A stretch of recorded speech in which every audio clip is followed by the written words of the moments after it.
Hello, and welcome to this week's Glasstire Top Five. It is the week of December 3rd, 2020, and I'm Christina Rees. And I'm Brandon Zech. So we're counting down the top five art events in Texas in this early December. And with that, we'll just jump into the first one. So number 5 isn't really a single event or a single exhibition. This is a slew of virtual craft fairs, holiday markets, events, online shops. Some of these are in person, some of these are online, some of them kind of have specific dates, and some of them are ongoing. But we did a big news item of a lot of these just earlier this week. We published it on Tuesday. So we'll link that in the post. You can take a look. But this is the opportunity to buy a lot of artist-made or art-inspired goods online and support some of your favorite artists, support artists that you haven't found yet, and support some of your favorite organizations. So there's a big range, things from mugs that are offered by the Denton Ceramics Collective and the individual members to art from the Wrong Store in Marfa to art and apparel and books and everything under $100 from the web gallery. There's stuff here from really all regions through Houston, Waxahachie, Dallas, Denton,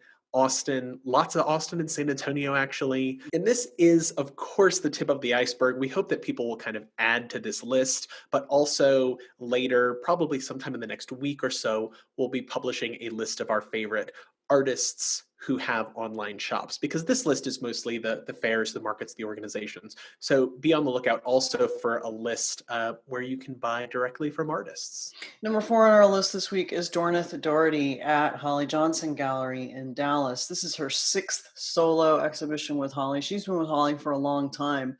Doreen Doherty is, I think of her as a very kind of an understated and possibly even underappreciated, but highly respected artist. She's based in North Texas. People know about her because she gives a lot of presentations. She has a kind of scholarly bent to her work. It's about stewardship of the environment, and it has been for a very long time. She was ahead of her time in that respect. This newest show, this newest solo show, these big, beautiful black and white photographs. And when she does something like this, it's so much better than what I'm describing. I mean, her work is quietly very beautiful.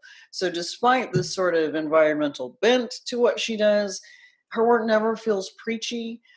She actually does a lot of research and scholarship with her work as well, and her work is in a lot of important collections nationwide and worldwide. So it's very cool that she shows with Holly Johnson. Of course, that makes sense since she's also in North Texas. The show's been up for just a little while, and it is up through February 6th. Number 3 on our list this week. So we included a show at Flatbed Press in Austin on last week's top 5, but there's another show. So that show was closing. This show is opening this weekend. It runs December 5th through January 9th. And we saw it. We saw the list of artists, and we just kind of had to include it. The show is called 2020 Hindsight, new publications from Flatbed Press. The show, it's mostly artists who are based in Texas. Many of them, if they're not based in Texas, they do have a Texas connection, but it's people like John Alexander, Susie Davidoff, Nick Vaughn and Jake Margolin, Melissa Miller, Lance Lesher, Jay Sullivan. This list is fantastic. You know, Michael Ray Charles is on it, Adrian Armstrong.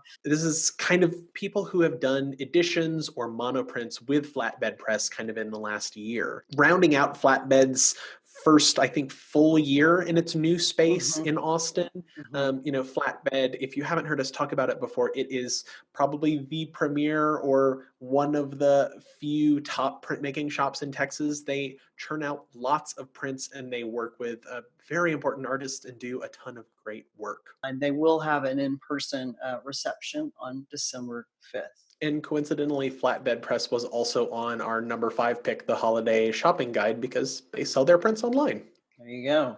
Number 2 on our list is congratulations, KSpace Contemporary in Corpus Christi. This is their 25th anniversary show, which is so great. I mean, when you think of like what is the hub of contemporary art or the contemporary art scene in Corpus Christi, it's KSpace. It's 25 years is also quite an achievement. So the downstairs is the big nonprofit gallery space, and upstairs are dozens of studios for contemporary artists. who are working up there. And what that creates is this real organic kind of community of member artists of KSpace. They have a fantastic exhibition program. They show member artists, they show outside shows, they bring in a lot of stuff. But anyway, this is their 25th anniversary. So this is a big group show of former and current members. I mean, there are easily 50 names on this list. Yeah, they've really kind of, I mean, held together, helped form kind of all of those things, Corpus's contemporary art scene, like you said. I know we've done reviews of their shows. I didn't know about them before I started with Glasstire, and I'm so happy I've just been able to kind of follow them over the past 5-6 years. And I hope they have many more. And number one this week is a show in Houston. It's by Michael Villiquette. The show is called Creations Are Numberless. I Vow to Free Them. The show's at David Shelton Gallery, which is in the 4411 Montrose building. And it's opened, it opened at the end of October on October 23rd, and it's going to be up through December 19th. So you still have a good 2 weeks to go see this. Michael Villiquette, if you don't know his work, the pictures we show you and the way we describe it won't accurately give you a picture of what this work is. It is so wonderfully complex and intricate, but these are sculptures that are built out of cut paper pieces. So they're all paper, they're all stacked. They have this really beautiful and unique dimensionality to them. The idea that these are all cut paper pieces and some of these pieces take 500 plus hours to make is just kind of, that's one of the gravitas things that happens when we look at art, but also just the pieces themselves are wonderful and the details are immaculate. They kind of reference obelisks and city layouts. They look like medieval fortresses viewed from the top, like little mini models. And this show also includes just some cut paper pieces. So, a different kind of dimensionality and a different kind of hand in that, but they're still beautiful with the kind of light and shape and shadow just the same. Okay, so that is our list for this week. If you have enjoyed this video, click the like and the subscribe button, and you'll keep getting notifications for our future videos. And in the meantime, if you want to go see some art, mask up and go see some art. If you want to buy some art, we've got the holiday shopping list on the website. So be safe and see some art. See some art.